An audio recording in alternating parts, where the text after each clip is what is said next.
people are arrested and we got brutal attack, and lawyers are coming and trying to support us. Legal advice. Getting legal advice is a fundamental right, but that legal advice also denied to us by this Brahminical administration. This criminal vice chancellor is not even allowing our lawyers to come to speak us. What happened, what to do next. This is the brutality of this campus. I request one more students to come forward and speak. 1 minute. One student want to show what happened to him when the lathi charge was happening. So it is just not about lathi charge. It seems it is not just about lathi charges. It is much more than that. They use blades in lathi. Do you see the mark of blades here? Blades.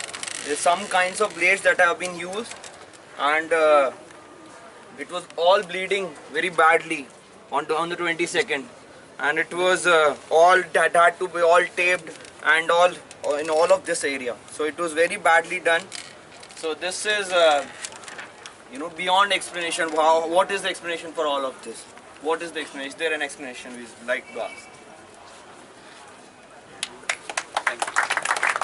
Even yesterday when all the hostels were shut down, there was no drinking water, there was no food, and we planned to cook here for all our students.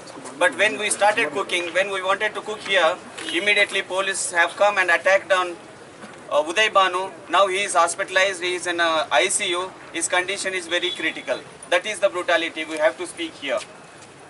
Yeah. Hello. I have to make a confession that I usually have a really bad stage fright.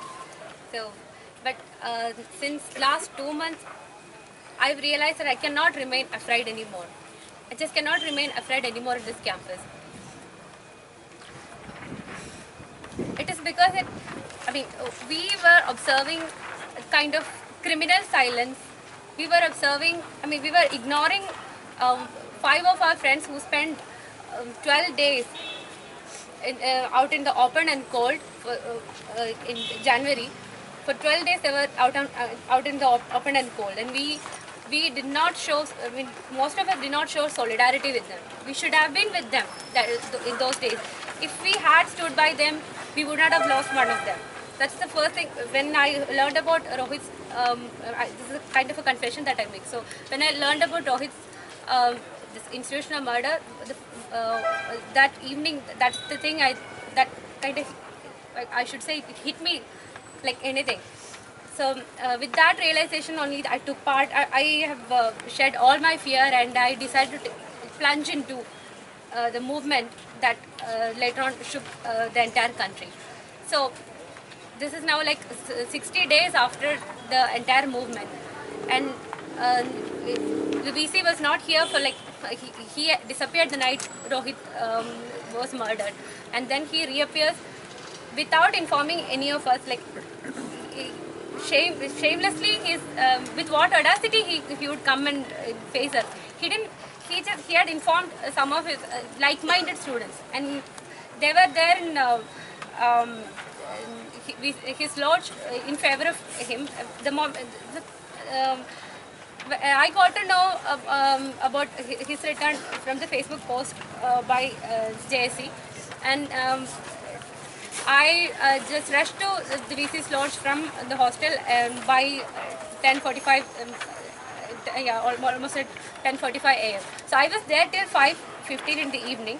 At 5, we were sitting there without proper food and water.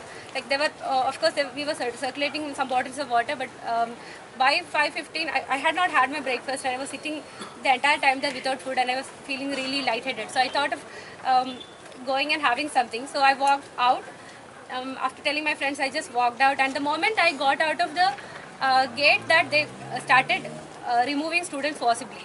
So one of my friends called me and said they have started removing students forcibly. So I ran back and I wanted to get inside. And then the security did not allow me.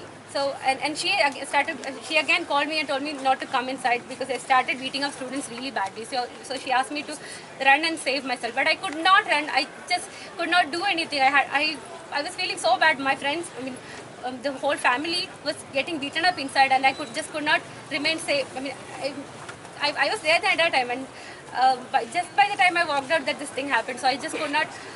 I did not know what to do. I was waiting there, and then the police had started beating these people, and then I saw them like being chased out of the gates, and then just right in front of me, that these people pulled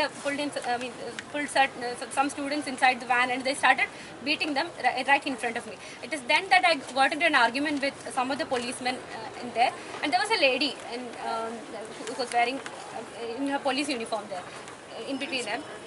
Yeah, lady inspector was there, and when I started arguing with them about beating these students inside the van, like they have already caught them, why should they beat them inside the van? So when I asked them, they were like, who's beating, like it is happening right in front of my eyes, and they're denying, they're asking me who is beating them inside there. You come inside and see. They were asking me to come inside and see. And then I told them to turn around and see. These policemen were beating them like anything.